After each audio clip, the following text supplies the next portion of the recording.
KCR సర్కార్పై BJP రాష్ట్ర మహిళా నేత సినీ నటి కవిత మరోసారి తీవ్ర విమర్శలు గుప్పించారు. 1400 మంది త్యాగాల ఫలితంగా వచ్చిన రాష్ట్రంలో ప్రజలు తీవ్రంగా ఇబ్బందులు పడుతున్నారని తెలిపారు.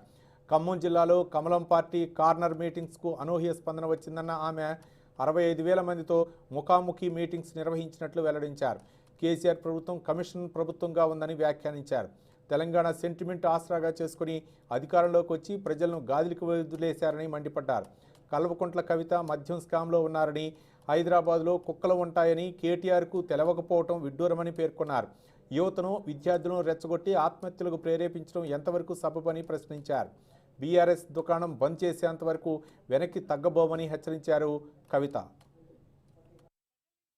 ఒకే ఒక్క మాట ఏంటంటే మోసపోయాము మేము అని. ఇది మేము చెప్పడం కాదండి, రికార్డెడ్గా ఉంది మా దగ్గర.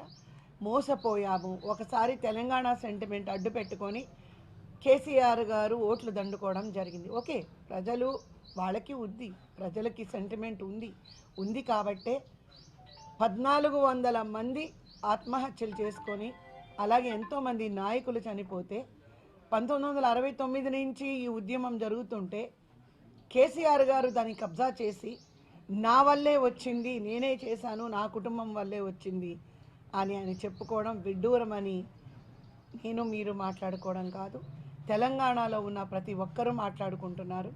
కాబట్టి ఇలా చెప్పుకుంటూ పోతే ఎన్నో వైఫల్యాలు, అటు దళిత బంధు కానీ, రైతు బంధు కానీ, అలాగే భగీరథ నీటి కలుషిత నీరు ప్రజలకు ఇవ్వడం కానీ, స్కూల్ యూనిఫామ్లు పైన మెరుగులు దుద్ది కడుపులో పురుగులు అన్నం పెట్టిన దగ్గర నుంచి కానీ, అలాగే ఎన్నో పాపాలు కేసీఆర్ గారు అంటగట్టుకున్నారు.